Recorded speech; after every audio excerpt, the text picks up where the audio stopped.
PK in the universe, and I'm back again. Today, I want to do another one of these retro gaming $100 challenges. Today, we're talking about the PS2. Like, how would I build a PS2 library if I only had $100 to spend on games? In this particular case, I'm going to actually go with complete in box games because, a lot of people are like, oh, I got to have it complete in box. People can tolerate maybe having a loose cartridge, but the loose discs really rub some people the wrong way. Me personally, I don't actually care about loose discs one way or another, but I figured, hey, this is probably how the majority of people collect. So I was like, hey, you know what? I'm going to do complete. Not only that, like last time when I did my $100 SNES challenge, I'm going to use games that are already in my existing collection. Because I think that's one of the fun ways to do this, because it gets me thinking about what kind of games I already have, and if I had to sell off a bunch of those games, which ones would I keep if I only could have $100 worth of games? So I think that adds something to it. A lot of people are doing it their own way. Some people are just using just price charting, and just going through price charting and see games they would love to have in their collection for a certain price. Maybe they're going over quantity over quality. I'm definitely trying my best to get quality over quantity, based on my own personal tastes as somebody who plays video games. And since these are games I already own, you'd think I would play them logically, right? So it's a great way to share games I already have with you guys, the audience. So that's what this video is. It's also, a response, of course, to Megadan 29. He's been doing a lot of these videos. There's been several people in the retro gaming community who've been doing these kind of videos, and it's been great to actually go around the retro gaming community on YouTube and see what other people have been making. So if you're watching this and maybe you'd never heard of this challenge before, definitely go check out everybody else's video. Yeah, tons of people have been doing these type of videos, so maybe go check their videos out as well. And it's great to see, maybe there's some games that you didn't even know about and you're like, oh man, I got to get that game now because I watched this video.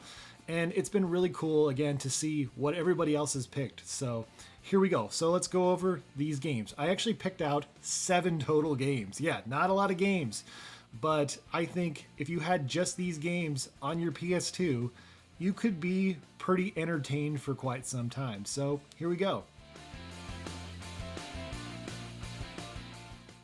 First up, I'm going to talk about 2 games at the same time because they're both very much connected, because they are both NASCAR games.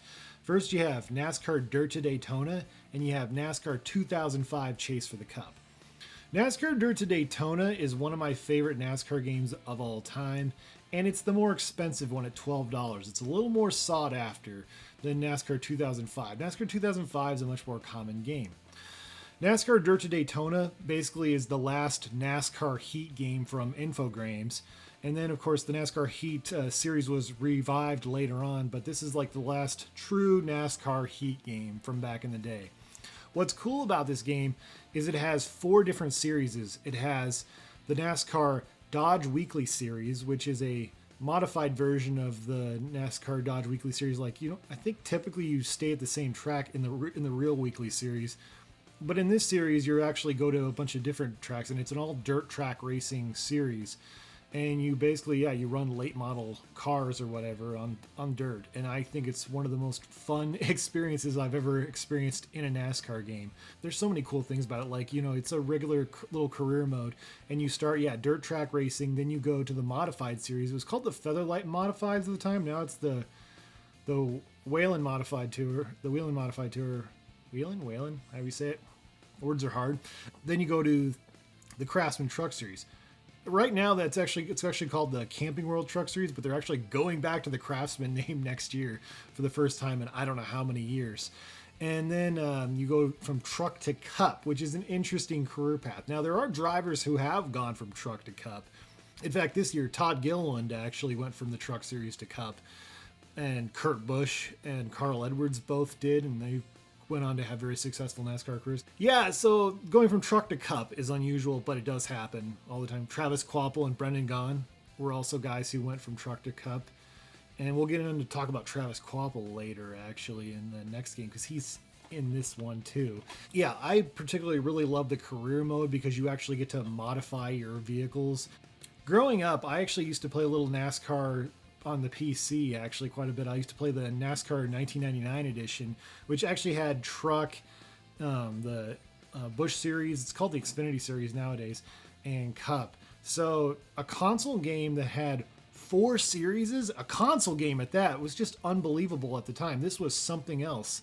You had never seen anything like this on a console before. You know, in the PC, you saw this kind of thing, but you never saw this on a console. So this was a really big deal. And this is a game that still very much holds its value for an old NASCAR game. It holds its value even better, I think, on the GameCube and Xbox, but don't quote me on that. I think those are probably the better ways to play it, honestly. So let's get into NASCAR 2005 Chase for the Cup. What's different about this is, of course, this game's from a couple years later, because this came out in 2003, so it's got the 2002 roster. This came out in 2000, well, actually, yeah, this is the 2002 roster. This is the 2004 roster. This was like the sequel to NASCAR Thunder. NASCAR Thunder 2004 is considered one of the best NASCAR PlayStation 2 games of all time. One of the best NASCAR games of all time on a console, in fact. You know, it had a really in-depth career mode. You do R&D and stuff like that. Well, this makes it a much more simplified career mode.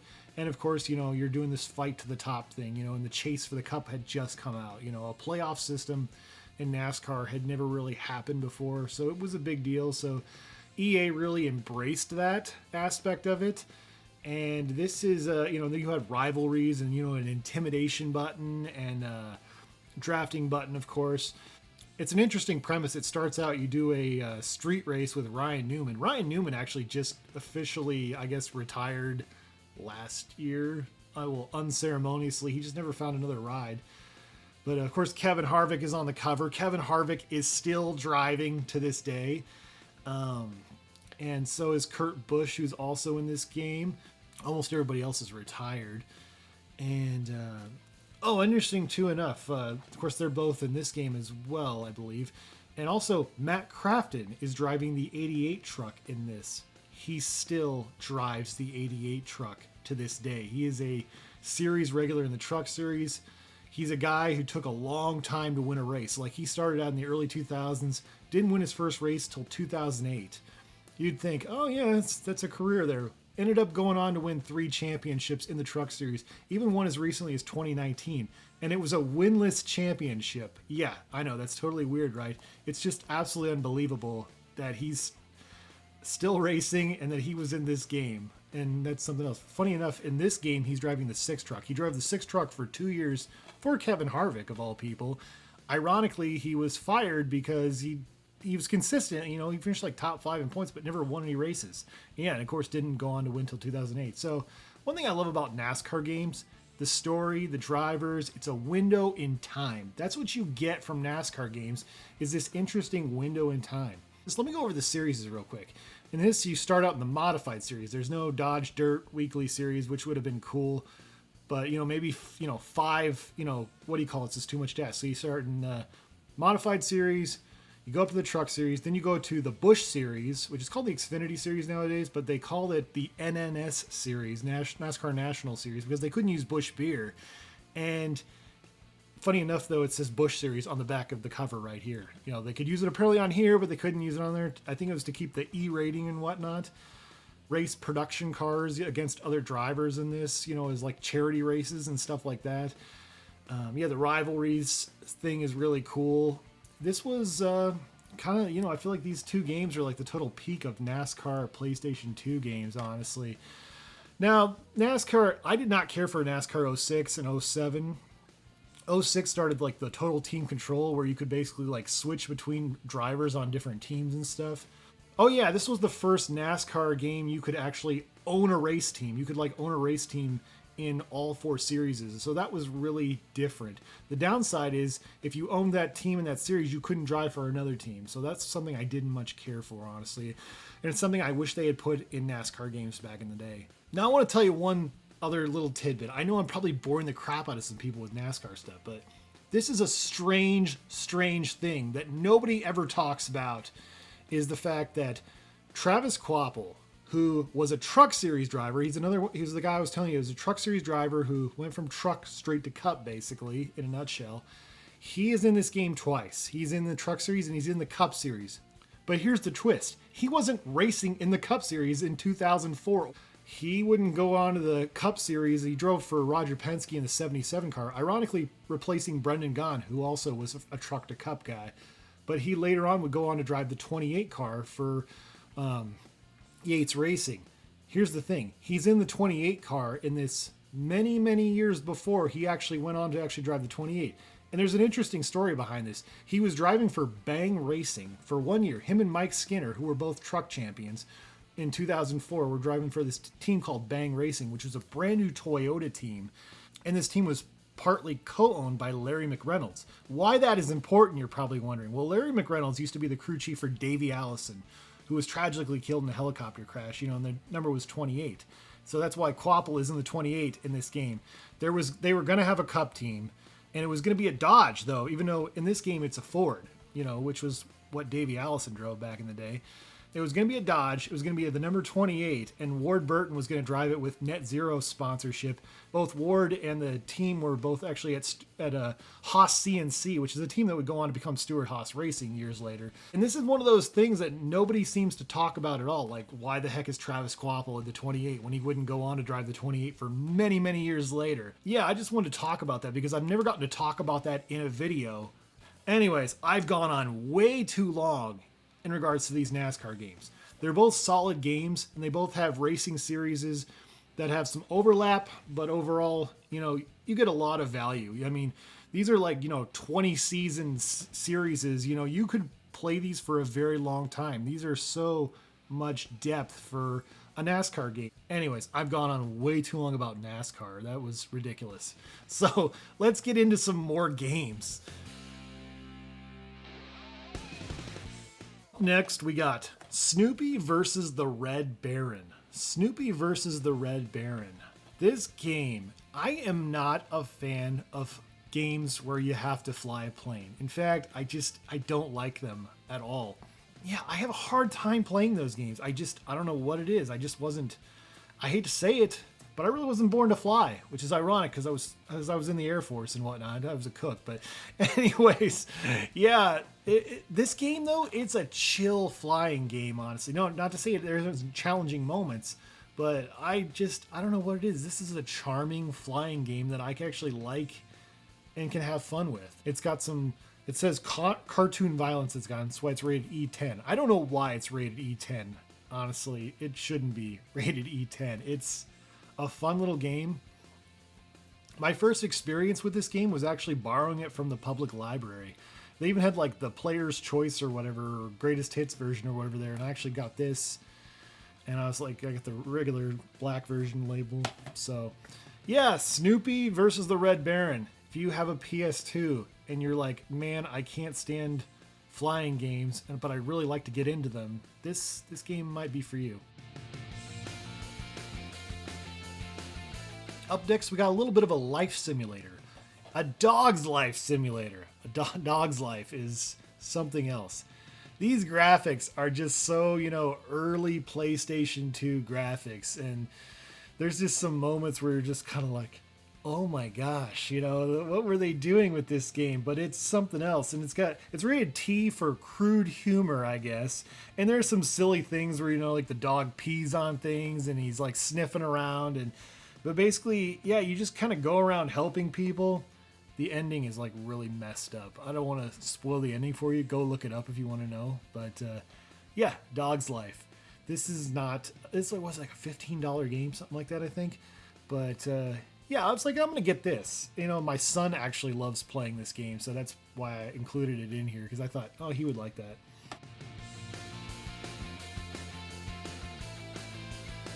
Next couple games, we're going to kick it old school. These are compilations, so you get a lot of games in one. And next up is the Intellivision Lives collection. Not a bad little collection, honestly. Oh man, I'm trying to think what Frog Bog is a game I really enjoy playing. What's another? Astro Smash, another good game. I'm trying to think what else is on here. Shark. The soundtrack is absolutely killer. It makes you feel like you're in a different time and place. There's also some cool Intellivision commercials on here. That's kind of fun to watch. Also, there's games you can play with up to 6 players. So if you have a multi-tap, this might help you out quite a bit there. I've had this collection for some time. I bought it for like $5, I want to say. I've always wanted to compare this to the Intellivision collections on the Evercade, both collections, like versus this one. I want to do like a comparison video at some point. There's definitely pros and cons to both collections. So I thought, yeah, I would definitely include this. This is a cheap, affordable way to play Intellivision games without having to pull out the old Intellivision or buy an Evercade. Because obviously, are PS2s cheaper than an Evercade? I really don't know anymore. I remember there was a long time they were like $50 out the door easily, but I don't know what they go for nowadays. But up next, we got the Activision Anthology. Activision made some of the very best Atari 2600 games. There are some amazing classics on here. For example, Keystone Caper, both Pitfall games are on here. And of course, my favorite Atari 2600 game, Hero. Hero is on here. My first experience playing Hero was on this compilation. I actually now own a physical copy of Hero because I played this version. It's a fantastic collection. I mean, if you're just looking for a way to cheaply play the best Activision Atari 2600 games, this is a great collection. It's another collection I got for like $5. Don't know what it goes for now. It probably goes for like $8, I would guess, complete in box.